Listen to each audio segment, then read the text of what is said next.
akomodasi kultural, mengajak berbagai elemen masyarakat untuk melihat ke dalam diri masyarakat dengan mengedepankan kesamaan di samping perbedaan yang dimiliki.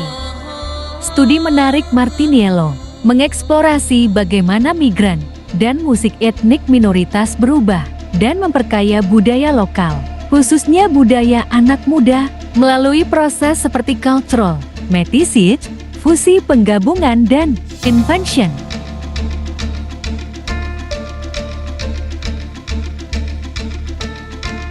Resolusi konflik perlu melibatkan proses sosialisasi yang berfokus pada perilaku. Ada 3 prinsip resolusi konflik, yakni kemampuan berkelanjutan, efektivitas, dan adaptasi. Keterhambatan resolusi konflik lebih disebabkan masalah komunikasi. Resolusi konflik tidak mungkin bekerja ketika satu pihak merasa dapat memenangkan hukum, politik, atau hubungan masyarakat sehingga tidak memiliki alasan untuk berkompromi. Di Erzone, perselisihan antar berbagai pihak terkait pembangunan kembali jalan yang rusak akibat badai dilakukan dengan pelibatan pengadilan distrik Nevada. Hasilnya, semua pihak yang bersangkutan dilibatkan dalam proses negosiasi dan pembuatan administrasi serta dibantu dalam memilih mediator.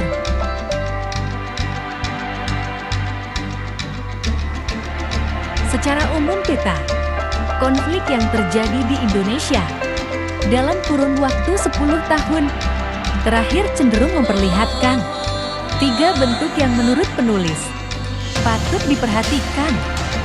Pertama, konflik komunal. Perbedaan pandangan antara kelompok keagamaan sangat rentan melahirkan konflik yang melibatkan seluruh anggota dalam komunitas. Salah satu di antaranya adalah kasus konflik komunal yang pernah terjadi di Maluku antara tahun 1999 sampai 2000 sebagaimana ditunjukkan 28 bahwa konflik komunal bermula dari perselisihan antara pengemudi angkot seorang Kristen Jacob Lori dengan Nur Salim, Islam dari Batu Merah, Bugis. Konflik kemudian berkembang menjadi konflik agama, Islam dan Kristen. Kedua, konflik sektarian.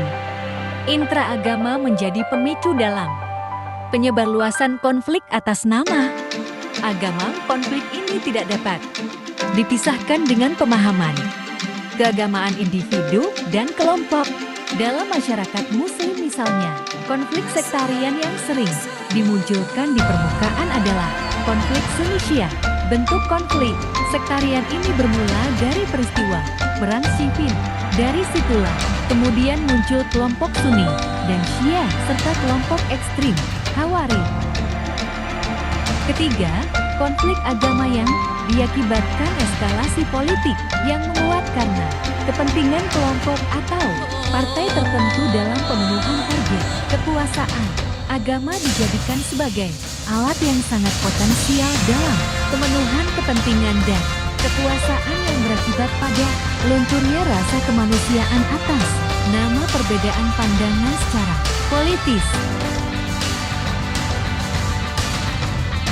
Keragaman budaya, agama, dan etnis dalam suatu masyarakat tidak dapat dihindari. Indonesia merupakan negara yang memiliki latar belakang keragaman budaya yang tersebar dalam belasan ribu pulau di Nusantara. Pertama, minimnya pemahaman mengenai keberagaman yang merupakan keniscayaan yang tidak bisa dilihat dengan perspektif yang terbatas.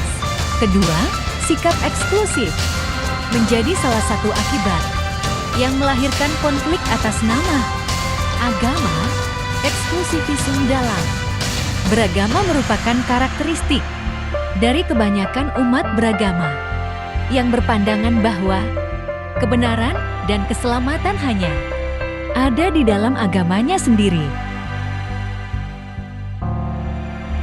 Ketiga, fanatisme pada suatu ajaran agama telah mengakibatkan sikap kebencian terhadap kelompok lain. Fanatisme agama adalah fenomena yang telah dipraktikkan dalam masyarakat Muslim sejak lama. Fanatisme agama dianggap sebagai faktor utama yang menyebabkan timbul dan berkembangnya konflik sosial dalam masyarakat Muslim. Setiap daerah pada dasarnya memiliki potensi kultural yang dikenal dengan local wisdom perlu diakomodasi untuk menyelesaikan perselisihan dan konflik di masyarakat.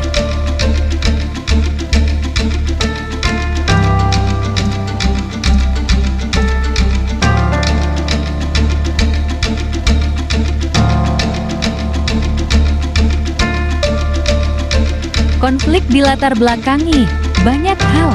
Disebutkan bahwa konflik terjadi ketika entitas sosial A diperlukan untuk melakukan kegiatan yang tidak sesuai dengan kebutuhan atau minatnya.